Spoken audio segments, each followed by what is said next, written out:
거룩한 주일에 우리에게 주신 하나님의 말씀은 사무엘하 9장 3절에서 8절까지 말씀입니다. 구약성경 476면쯤에 있습니다.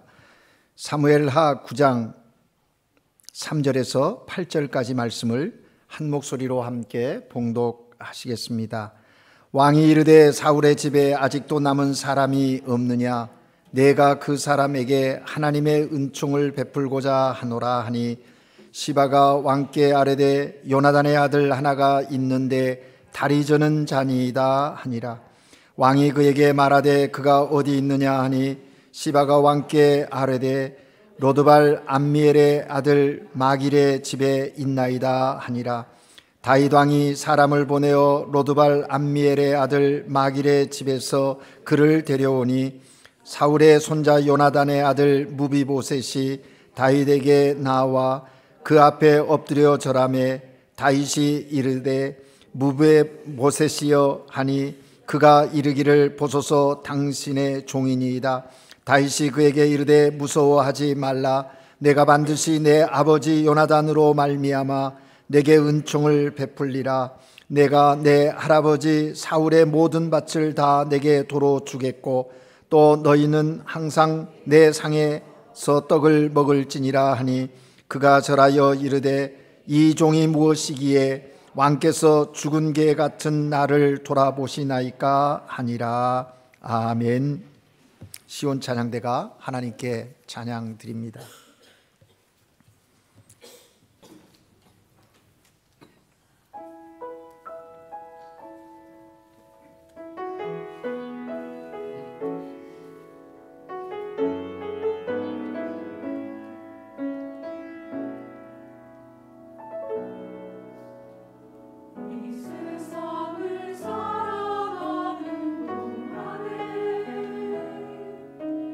나의 힘을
하나님의 꿈, 예수님의 비전, 성령님의 권능, 그것이 우리의 삶에 역사하기에 여러분 원하고 바라고 기다리면서 기도하는 하나님의 사람들, 그들을 통해서 오늘도 하나님은 일하고 계십니다. 시온 찬양대의 찬양이 하나님께 큰 영광 된 줄로 믿습니다. 우리 옆 사람과 인사 한번 하십시다. 오늘은 은혜로운 주일입니다. 그렇게 말하니까 좀 그렇죠. 그 다음에 이제 하나 더 붙이겠습니다. 주님께 감사하며 사십시다. 여러분, 감사한다는 것은 은혜를 느끼는 자들이 할 수 있는 것입니다. 여러분의 매 순간의 삶이 하나님의 은혜가 어떠함을 깨달아 하는 복된 삶 되기를 바랍니다. 구원받은 은혜에 감사하면서 하나님께 예배드리는 여러분 모두에게 성령 하나님께서 주시는 은혜와 기쁨 그리고 평강이 충만하시기를 예수 그리스도의 이름으로 축복합니다. 여러분, 사무엘하 9장은 은혜에 관한 말씀입니다. 오늘 본문 말씀을 보면 다윗은 자신에게 주어진 모든 삶의 것들이, 모든 삶의 상황들이 하나님의 은혜였음을 깨달아 안자였음을 발견하게 됩니다. 그래서 그는 오늘 본문에서 하나님의 은혜는 이런 것이다, 자신이 경험한 하나님의 은혜를 다른 사람에게 펼쳐 보이는, 흘려보내는 그런 다윗의 모습으로 사무엘하 9장에는 전체에 그렇게 기록되어져 있어요. 우리가 사무엘서를 읽으면서 특별히 이 사무엘하 9장은 앞에 8장에 이스라엘 주변 국가들을 다 점령하고 이제 안정된 나라의 상황에 있었습니다. 그리고 10장에서는 이제 마지막 남은 암몬과의 전쟁을 앞두고 이 9장이 끼어 있다는 것이에요. 마치 샌드위치의 속과 같은, 그런데 그 속 내용이 은혜라고 하는 주제라는 것을 우리는 주목해 보게 됩니다. 여러분, 다윗이 긴 피난살이, 그것이 끝이 나고 이제 하나님이 다윗의 집을 강건케 해줌으로, 함께 하심으로 강건케 되었다, 그렇게 기록하지요. 사울의 집안이 몰락하고 통일 왕국의 왕이 되었습니다. 하나님의 임재를 상징하는 법궤도 예루살렘 성에 모시게 되었지요. 하나님의 법궤를 옮겨오는 과정 속에 여러 가지 일들이 있었지만 잘 배우고 깨달아서 안정되게 예루살렘 성에 하나님의 법궤를 모셔놓게 되었다는 겁니다. 하나님께서 다윗의 집을 세워주셔서 대대로 다윗 집에서 왕위를 이어가게 될 것이라고 하는 하나님의 놀라운 약속까지도 다윗이 받게 되었습니다. 순풍에 돛을 단 배처럼 모든 것이 부족함이 없이 은혜로 가득 차 있었다는 것이죠. 그야말로 다윗이 시편에서 노래했던 것처럼, 고백했던 것처럼 주여 내 잔이 넘치나이다 하는 그런 다윗의 삶의 자리 펼쳐지고 있었던 것이죠. 이스라엘이 그렇게 이제 평안함 가운데 있었다라는 것입니다. 이처럼 자신의 인생을 하나님의 은혜로 해석하는 다윗이 오늘 본문 속에서 하는 행동이 무엇입니까? 하는 일이 어떤 것인가? 우리는 주목해 보려고 합니다. 다윗은 지난 날을 돌아보는 거예요. 여러분, 여러분의 삶 가운데 하나님의 은혜를 느끼십니까? 그 은혜를 느끼는 방법 중에 하나는 현재의 삶도 깊이 묵상할 것이지만 지나온 삶을 돌이켜보는 것입니다. 지나온 삶을 돌아보면 어느가 하나 하나님의 은혜 아닌 것이 없음을 깨닫게 되는 것이지요. 그 은혜에 감사하다 보니 오늘 나의 삶의 자리에도 하나님의 은혜가 여전히 있음을, 계속되고 있음을 깨달으니 또 감사하는 그런 삶을 살아가게 된다라는 것입니다. 다윗은 지난 날을 돌아보면서 하나님 섭리 속에 자신이 왕이 될 수 있도록 자신을 도운 사람들, 함께했던 사람들이 누군가를 생각하게 되었다는 것이죠. 여러분, 다윗에게 누가 제일 먼저 생각이 났겠습니까? 이때 제일 먼저 떠오른 사람이 바로 요나단이라고 하는 친구였다라는 것이죠. 요나단은 다윗을 자신의 생명보다 더 사랑한 사람이었습니다. 요나단이 누구이죠? 사울 왕의 아들입니다. 그러니까 왕자이고 사울의 다음을 이어가야 할 그런 위치에 있는 아들이지요. 그럼에도 불구하고 아버지 사울과 다윗이 대립하여 갈등 상황에 있을 때에도 요나단은 흔들리지 않고 다윗 편에 서서 다윗을 지원해주는, 또 인정해주는 그런 사람. 심지어는 자신이 왕이 아니라 다윗이 다음 왕을 이어갈 자인 것을 알고 왕이 되었을 때 잊어버리지 말아달라고 그렇게 부탁하면서 우정의 계약을 맺는, 언약을 맺는 그런 사이였다라는 것입니다. 그런데 이제 다윗이 쫓겨다니면서 도망 생활을 할 때 여러 가지 어려움이 있었는데 마지막 사울이 요나단과 함께 길보아 전투에 나갔다가 그만 사울과 요나단이 죽게 되지 않습니까? 다윗은 생각하니까 요나단을 생각할 때마다 전쟁터에서 젊은 나이에 요절한 그 요나단이 너무나 안타까운 거예요. 안타까워요. 그래서 다윗은 지금 신하들에게 사울의 집 사람들을 찾습니다. 오늘 9장이 시작되는 1절에 보니까 이렇게 시작되지요. 다윗이 이르되 사울의 집에 아직도 남은 사람이 있느냐? 사울의 집에 아직도 남은 사람이 있느냐라고 묻습니다. 물어보고 그 사람을 찾으려고. 3절에도 또 똑같은 말이 반복되어지고 있는 것이죠. 다윗이 왜 사울의 후손을 찾는 것입니까? 죽이기 위해서 찾는 것이 아님을 바로 이어지는 말씀 속에서 알게 되는 거죠. 뭐라고 말합니까? 내가 요나단으로 말미암아 그 사람에게 은총을 베풀리라. 3절에서는 내가 그 사람에게 하나님의 은총을 베풀고자 하노라 라고 이야기하고 있는 것을 보게 됩니다.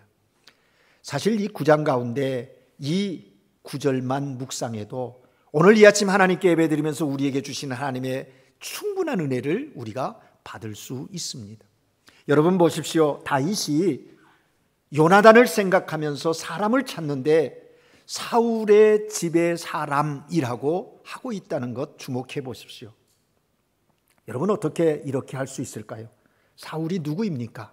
그토록 다윗을 괴롭히고 죽이려고 하고 심지어는 장인인데도 불구하고 다윗을 미워하고 죽이려고 끝까지 자신이 죽기 전까지도 그렇게 했던 사람 아닙니까? 지금 안정된 나라의 이제 상황에서 옛사람을 생각하는데 둘도 없는 친구인 요나단을 생각하는데, 아니 요나단 집에 혹시 살아있는 사람 없느냐라고 할 수 있는 것 아닙니까? 그런데 사울의 집에 아직도 남은 사람이 있느냐라고 묻고 있는 거예요.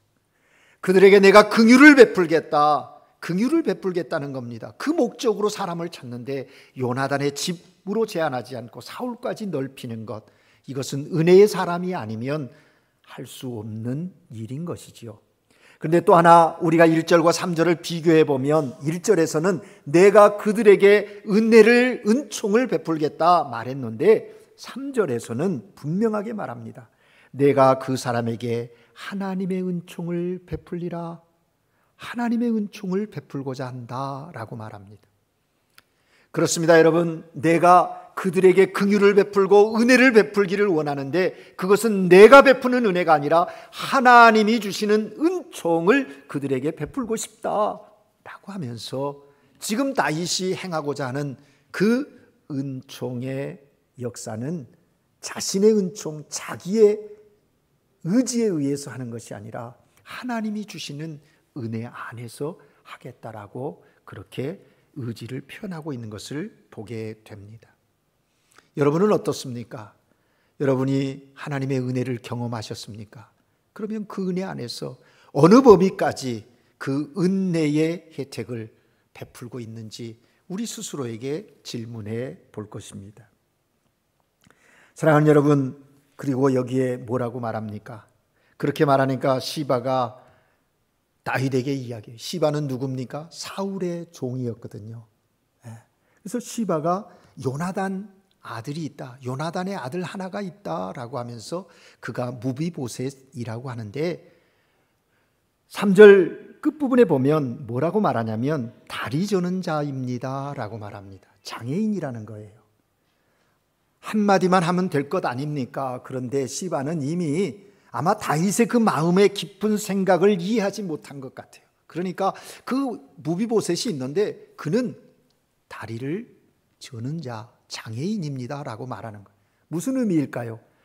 왕이여 걱정하지 마십시오. 그는 존재감이 없는 사람입니다. 그는 아무것도 할 수 없는 그런 사람입니다 라는 의미를 담아서 왕에게 표현하는 것 아니겠습니까? 어쩌면 전 왕의 가문의 사람이니 혹시 이게 반역의 불씨가 되지 않을까 염려해서 또 왕이 걱정할까 봐서 미리 그런 이야기를 하는 건지도 모르겠어요. 그렇게 얘기합니다.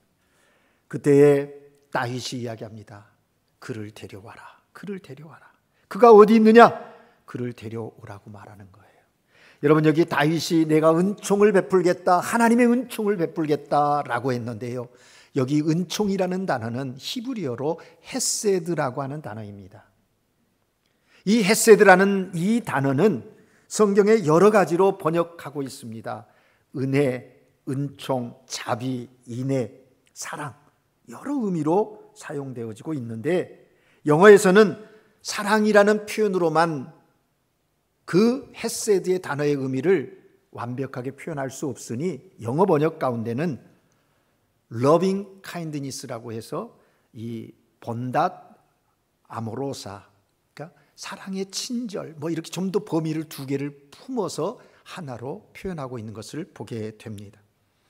우리 젊은이들이 많이 읽는 스페인어 성경에 보면 NAB에는 베네피시아르이라고 표현하고 있고요, 레이나 발레라에서는 미세리코르디아라고 표현하고 있습니다.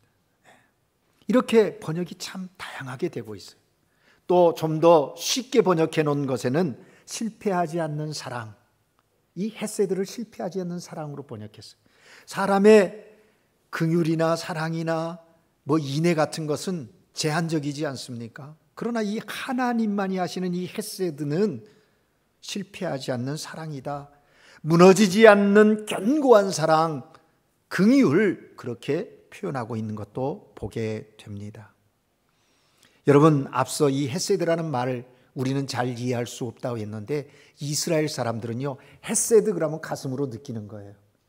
마치 우리 단어 중에 한, 우리가 갖고 있는 한 그러면 우리는 길게 설명하지 않아도 그냥 느끼는데 우리의 한을 외국 사람들은 바로 받아들이기가 어렵지 않습니까? 해석하기가, 이해하기가 어렵다는 거예요. 그와 같이 이 헤세드라는 이 하나님의 은총, 하나님의 긍휼, 하나님의 은혜, 이것은, 이 단어는 이스라엘은 그냥 느끼는 거예요.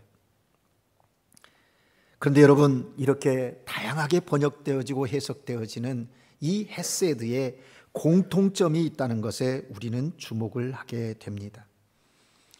이 헤세드는 받을 자격이 없는 사람에게 주는 것입니다. 뭔가 한 일이 없는 사람에게도 거저 주는 것이 헤세드예요.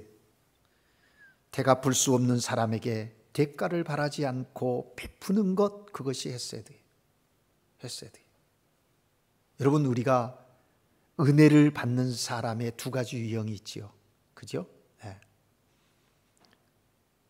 은혜를 받아서 받는 것에만 멈추는 사람이 있는가 하면 또 하나는 은혜를 받아서 나누는 사람이 있어요. 그러면 은혜를 받은 사람의 나눔에도 또 두 가지가 있어요. 나누는, 은혜 받은 사람이 나누는데 나누어 주면서 주고 대가를 바라면서 은혜를 베푸는 나눔이 있어요. 그런가 하면 아무 대가 없이 거저 베푸는 은혜가 있다는 거죠. 여러분, 이 헤세드는 바로 그런 것입니다. 대가를 바라지 않고 베푸는 것, 상대방이 어떻든지 간에 무조건적으로 베푸는 것이 헤세드입니다. 헤세드는 하나님의 가장 두드러진 마음인 것이죠. 따라서 하나님의 은혜를 입은 자들 안에 이 헤세드의 마음이 자리하게 되는 거예요. 오늘 하나님께 예배드리는 여러분, 예수를 그리스도로 고백한 여러분의 심령 속에 이 헤세드가 있다는 것을 기억하십시오. 그래서 이 헤세드를 내 삶에서 어떻게 적용하며 또 실천하며 살 것인가, 이것은 우리들의 신앙의 삶의 중요한 주제가 되는 것입니다. 그런데 여러분 생각해 보십시다. 요나단의 아들은 그냥 요나단의 아들이 아니지 않습니까? 요나단의 아들인 동시에 사울 왕의 손자가 아닙니까? 유일하게 남아있는 전 왕조의 꺼지지 않는 불씨와 같은 존재가 무비보셋입니다. 여러분 사무엘서를 읽어서 알지 않습니까? 불과 몇 년 전에 사울의 잔당들이, 사울과 함께 있었던, 다윗을 쫓던 그 신하들과 관료들이 사울의 아들 이스보셋을 왕으로, 다윗이 헤브론에서 유다의 왕으로 기름 부음을 받으니까 이제 나머지 11지파가 사울이 죽자 이스보셋을 왕으로 세워서 다윗을 대적하는 그런 일이 벌어지지 않았습니까? 다윗도 뻔히 알고 있고 다윗 곁에 있던 신하들도 다 알고 있는 사실인 거죠. 이런 상황에서 이제 무비보셋 안에 두 가지 그런 속성이 오버랩되는 거죠. 하나는 친구의 아들로서의 무비보셋, 하나는 반란의 불씨를 안고 있는 사울 왕가의 사람, 이 두 속성이 오버랩되는 거예요. 여러분이라면 이럴 때 무엇을 먼저 생각하시겠습니까? 이럴 때 생명까지 아끼지 않았던 친구 아들로 무비보셋을 보시겠습니까? 아니면 나의 안전을 위해서 제거해야 할 반란의 불씨로 먼저 생각하시겠습니까? 여러분이 어떻겠어요? 사람의 본성은 누구나 자기 안전을 먼저 생각하는 거죠. 그러니 어떻게 하겠어요? 이건 나를 대적할 불신이 참 존재 자체를 없애야 한다고 생각하는 것이 일반적인 사람들의 생각이 아니겠습니까? 그런데 다윗은 그렇게 하지 않았어요. 요나단을 인하여 원수된 사울의 손자를 살려주었고 왕자의 신분까지 회복시키는 그 일을 다윗이 했다는 거예요. 이게 놀라운 것이죠.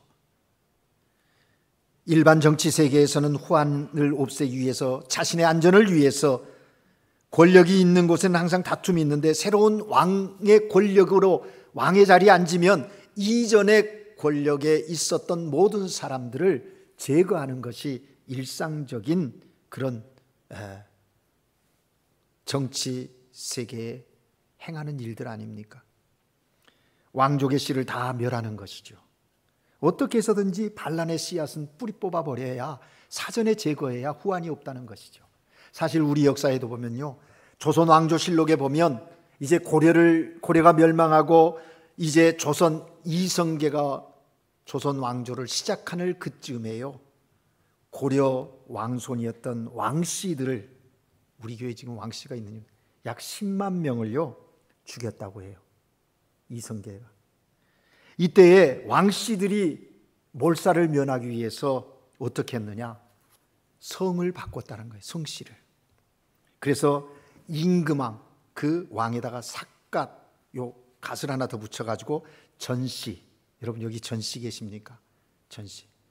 또 혹이나 왕족의 그 왕씨의 그 가문이라고 해서 또 죽일까봐 그 왕자 옆에 두 줄을 그어가지고 무슨 전자를 만들어요. 밭전자, 전자, 전씨. 그래서 전씨와 왕씨는 같은 계열이에요. 또 하나는 옥씨, 혹시 있습니까? 왕자에다 점 하나 찍어서 나는 왕씨가 아닙니다, 옥씨입니다 해가지고 생명을 유지하는 일이 그렇게 역사 속에 있었다는 거죠. 이처럼 성씨를 세탁해서라도 가문의 멸망을 막기 위함이 있었다라는 것이죠. 세상의 방법은 그런 거예요. 전 왕조의 씨를 반란의 씨앗이라 생각해서 어떻게 해서든지 그 가문을 멸하려고 하는 것이 세상의 방법이고 또 세상의 원리예요. 그것이 권력의 구조이기도 하고 정치 구조이기도 하다는 것이요. 심지어 한 피 받은 한몸 형제도 자신의 왕자를 지키기 위해서 제거하는, 권력을 유지하기 위해서 죽여버리는 일이 역사 속에 얼마나 많습니까? 다윗 역시 이런 정치 세계에 몸담고 있었지만 그는 그렇게 하지 않았다는 거예요. 8장에서 이미 그 관료들을 세우는 거나 이런 과정들을 볼 때 정말 얼마나 그 모든 통치의 원리를 하나님의 은혜의 기준을 두고 사람을 세우는 다윗을 우리가 확인할 수 있다는 것이죠. 다윗이 그런 마음을 가지고 신하들을 모아놓고 회의를 하지 않았겠습니까? 야, 내가 이제 요나단의 아들 무비보셋을 찾았으니 이를 후대하겠다. 잘 대해줘야 되겠다. 너희들 생각은 어떠냐라고 아마 물었을 거예요. 그랬을 때 신하들의 반응은 어땠을까요? 아마 만류하지 않았겠습니까? 왕이시여, 이 세상은 하나님의 법이 통하지 않습니다. 수없이 많이 경험하지 않았습니까? 사울 잔당들이 반란을 일으킬지도 모릅니다. 물에 빠진 놈 건져놓고 보면 보따리 내놓으라고 하지 않습니까? 그러니 신중해야 합니다. 사울의 잔당들이 무비보셋을 왕으로 세워서 왕을 대적하면 어찌하시려고 그럽니까? 마마 통촉하여 주시옵소서. 뭐 이렇게 다윗에게 호소하지 않았겠습니까? 별별 말을 다 했겠죠. 그런데 여러분, 다윗은 흔들리지 않았어요. 내가 요나단을 인하여 그 사람에게 하나님의 은총을 베풀리라. 7절에 보십시오. 내가 요나단을 인하여 그 사람에게 은혜를 베풀리라. 여러분, 다윗의 믿음과 삶이 아름다운 이유가 여기에 있는 거예요. 다윗은 하나님의 은혜 안에서 생각하고 행동하는 하나님의 사람이었다라는 것입니다. 여러분, 우리는 어떻습니까? 우리의 삶의 자리에서 내가 하나님의 사람으로 하나님의 뜻을 따라 하나님의 인도하심 따라 가겠습니다. 그래 놓고 그렇게 가려고 애쓰고 노력합니다. 그러다가 어느 한 순간에 내 눈앞에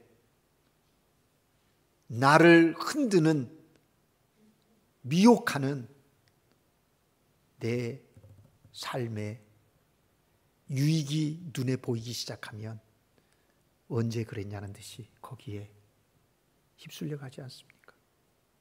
여러분, 몰라서가 아니라 미끼에 속아 넘어가서 그냥 무너져 버리고 마는 것이 우리의 모습 아니냐라는 것이죠. 우리는 여기서 분명히 다윗, 이 하나님의 사람 다윗의 이 태도와 이 생각 본받아야 합니다. 누가 뭐라 해도 하나님의 법을 최우선으로 생각하는, 세상 법칙으로 보았을 때 어리석어 보이고 손해보는 것 같아, 손해봐요.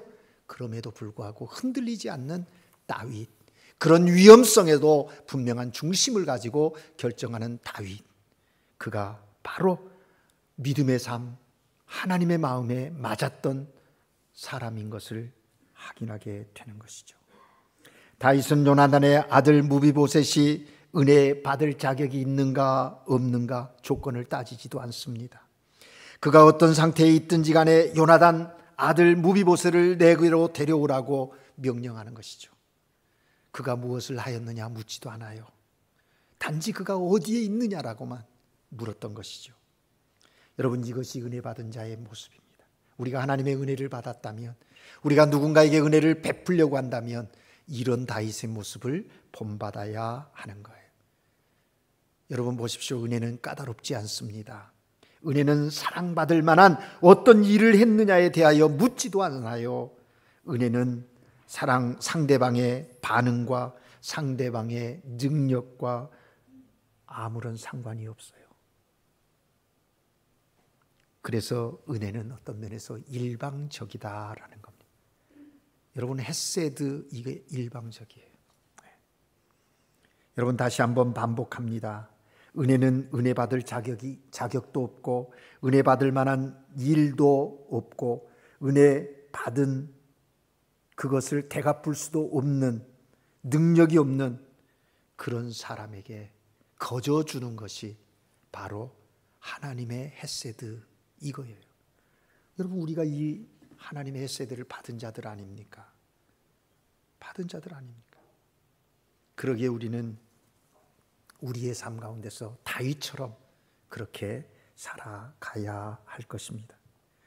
여러분, 다윗이 요나단의 아들 무비보셋에게 왜 이런 은혜를 베푸고 있는 것일까요? 그 아버지 요나단에게 사랑의 빚을 졌기 때문일까요? 반은 맞고 반은 맞지 않습니다. 그러면 다윗이 어떤 이제 나라를 잘 다스리기 위해서 정치적으로 좀 다윗을 반대하는 사람들에게 호감을 사기 위해서 의도적인 계획을 가지고 정치적 유익을 위해서 이런 행동을 하고 있는 걸까요? 그것은 100% 아닙니다. 그러면 무엇 때문에 다윗은 이런 은총, 긍휼, 자비를 베풀려고 하는 것일까요? 여러분, 그 답은 간단합니다. 자신이 넘치는 하나님의 은혜를 받았기 때문에, 자신이 넘치는 하나님의 넘치는 은혜를 받았기 때문에 그 은혜를 생각하면 생각할수록 이것이 나에게만 있어서는 되는 게 아니에요. 그대로 나도 누군가에게 그 은혜를 베풀어야 되겠다는 것이죠. 여러분 아시는 대로 다윗이 왕이 될 만한 가문의 사람입니까? 그렇다고 인물이 출중한가요? 천덕꾸러기 아니었습니까? 신통찮은 그런 삶의 자리 아니었습니까? 그러나 다윗은 하나님의 은혜로 왕이 되었고 온 백성의 칭송을 듣는 사람이 되었던 것이죠. 그 당시에 비루한 사람들이 아둘람에서 600여 명이 모여서 다윗과 함께 동고동락하면서 또 그렇게 이제 이스라엘의 다윗이 전체의 왕이 되었을 때 그들이 함께함으로 튼튼한 이스라엘을 세워가는 그런 과정이 있게 되지 않습니까? 그 모든 것이 다 다윗은 하나님의 은혜였다고 고백하고 있는 것입니다. 그래서 다윗은 자신이 하나님의 은혜를 입었기 때문에 사울의 집에도 은혜를 베푸는 것이 마땅하다고 그는 생각했다라는 거예요. 은혜를 베풀다 보니 자신도 모르는 사이에 자신에게 더 큰 은혜가 임하고 그 은혜의 능력이 결국은 나라를 강하게 하고 또 다른 사람들까지도 든든하게 세워가는 그런 놀라운 일을 경험했다는 거예요. 그렇습니다, 여러분. 하나님의 은혜, 이 헤세드는요, 항상 나라고 하는 한계를 또 나의 인간성을 뛰어넘게 하는 능력이 있어요. 그래서 그것이 흘러넘치게 하는 그런 속성을 가지고 있다라는 것이죠. 오늘 이 자리에서 하나님께 예배드리는 우리 모두도 나의 나대는 것이 하나님의 은혜인 줄 알고 은혜 받을 자격이 없는 사람에게 되갚을 수 없는 사람에게 긍휼을 베풀어 주셨음을 믿고 감사하며 이제 우리도 동일하게 그렇게 은혜 받을 자격이 없는 사람들에게 또 되갚을 수 없는 그 사람들에게 은혜를 흘려보내는, 은혜를 베푸는 그런 하나님의 사람들로 살아가야 한다는 거죠. 하나님의 은혜가 지배하는, 그래서 하나님의 은혜가 흘러넘쳐가는 그런 복된 삶, 오늘 예배드린 여러분 모두에게 있기를 주의 이름으로 축복합니다. 오늘 본문을 좀 다른 관점에서 또 하나 더 주목하고 묵상하기를 원합니다. 여러분, 사실 요나단 아들 무비보셋은요, 원래가 다리를 저는 사람이 아니었어요. 태어나면서부터 장애를 앓고 태어난 사람이 아니라는 거죠. 사무엘서를 읽으신 분들은 알겠죠. 나이 5살 때 아버지 요나단이 죽자 유모가 이 아이를 데리고 도망가다가 떨어뜨려 가지고 2다리를 장애를 얻게 되었다라는 것이죠. 그래서 이제 어떻게 돼요? 이 아이를 이끌고 깊은 사람들이 접근하지 않는 곳에 피해서 은신해서 삶을 연명해 가고 있었다는 거죠. 오늘 본문 4절에 보니까 시바가 얘기하죠. 무비보셋이 있는데 그가 로드발 암미엘의 아들 마길의 집에 있다라고. 로드발이라는 이 이름, 이걸 잘 우리가 주목해 보면요, 그 무비보셋이 어디에 있었는가? 로라는 말은 부정어거든요. 아니다. 그리고 드발은 이게 어디냐, 목초지, 기름진 땅 그런 거거든요. 그러니까 그게 합쳐지면 뭐예요? 목초지가 아니다. 기름진 땅이 아니다. 그러니까 사람들이 오지 않는 황량한 곳, 황무지 같은 곳에 그가 은신해서 살고 있다라는 겁니다. 다시 정확하게 말하면 사람들에게 알려지지 않은 황량한 들판에 메마른 땅에 살고 있었다는 거죠. 살아있는 목숨 어쩔 수 없어서 황무지에 숨어서 목숨만 연명하고 있는 그런 상태. 이때 다윗의 신하들이 찾아와서 왕이 당신을 찾습니다 라고 했을 때 여러분 무비보셋의 마음은 어떠했을까요? 아이쿠 이제 끝이구나. 여지껏 숨어서 들키지 않고 잘 지내왔는데 이제 들켰으니 나는 끝났구나, 그런 생각이 들지 않았겠습니까? 그래서 왕의 신하들과 함께 다윗 앞에 와서 엎드렸습니다. 목발을 옆에 두고 왕 앞에 엎드려 있는 무비보셋, 이제 왕이 어떤 명령을 내릴지 정말 초조한 마음으로 기다리고 있는 것 아니겠습니까? 그때 다윗이 뭐라고 말해요? 오늘 본문 7절이에요. 우리 같이 한번 읽겠습니다. 7절 시작. 다윗이 그에게 이르되 무서워하지 말라. 내가 반드시 내 아버지 요나단으로 말미암아 내게 은총을 베풀리라. 내가 내 할아버지 사울의 모든 밭을 다 내게 도로 주겠고 또 너는 항상 내 상에서 떡을 먹을지니라. 아멘. 뭡니까? 무서워하지 말라는 거예요. 초조한 무비보셋의 모습을 보지 않았겠습니까? 두려워하지 말라는 거예요. 여러분 놀랍지 않습니까? 어쩌면 우리들에게 말씀하신 하나님의 음성이 아닌가요? 우리가 인생을 우리 마음대로 살고 누군가에 정말 드러내지 못하고 숨어 사는데 먼저 주님이 우리에게 와서 손을 내밀면서 두려워하지 말라고. 어쩌면 마지막 종말의 때에 주님 앞에 섰을 때 주님이 우리에게 이렇게 말씀하실지도 모르겠어요. 두려워하지 말라고. 그러면서 다윗이 이야기합니다. 내가 요나단으로 말미암아, 내가 예수 그리스도로 말미암아, 우리에게 말씀하시는 것 같지 않습니까? 그러면서 다윗이 이야기합니다. 너의 할아버지 사울의 그 가지고 있던 모든 밭을 다 내게 도로 주겠다. 경제적인 회복을 선언합니다. 뿐만 아니라 뭐라고 말합니까? 이제 너는 항상 내 상에서 떡을 먹을지라. 자기 아들, 다윗 자기 아들들과 같은 위치에 무비보셋이 와서 함께 왕의 식탁에 함께 하는 거예요. 그 당시에 몸에 장애인가 있는 사람들이 식탁에 앉는다는 게 쉽지 않거든요. 허락이 안 되는 부분. 그의 신분을 회복시켜주는 그런 모습을 여기서 확인할 수가 있게 되는 것이죠. 그렇습니다. 여러분, 이것이 하나님의 은혜입니다. 죽어야 마땅할 사람입니다. 버림받아야 마땅할 사람입니다. 제자리에서 목배임을 당하든지 아니면 귀양을 가야 될 사람인데 상상할 수 없는 은혜가 지금 무비보셋에게 펼쳐지고 있는 것이죠. 베풀어지고 있는 것이죠. 그런데 요나단의 아들 무비보셋에게만 이런 은혜, 그만 이런 은혜를 받은 것입니까? 오늘 우리가 바로 이런 은혜를 받은 것 아니겠습니까? 우리의 죄로 인해 우리는 이미 죽어야 마땅할 사람들입니다. 우리의 허물로 인해 심판받아야 마땅할 사람들 아닙니까? 그런데 하나님은 죄로 죽었던 우리에게, 심판받아 지옥에 떨어졌던 우리에게 상상할 수 없는 은혜를 베푸셨습니다. 예수 그리스도로 말미암아, 예수 그리스도의 십자가로 말미암아 하나님의 아들로 인치심을 받은 것입니다. 저주의 자리가 아니라 하나님의 식탁에 앉게 되는 놀라운 은혜를 우리에게 베풀어 주신 것입니다. 이것이 우리가 누리고 있는 하나님의 자녀됨의 은혜입니다. 하나님의 헤세드입니다. 여러분, 이렇게 다윗이 무비보셋에게 베풀자 무비보셋이 다윗에게 뭐라고 고백합니까? 8절이죠. 우리 함께 같이 읽어볼까요?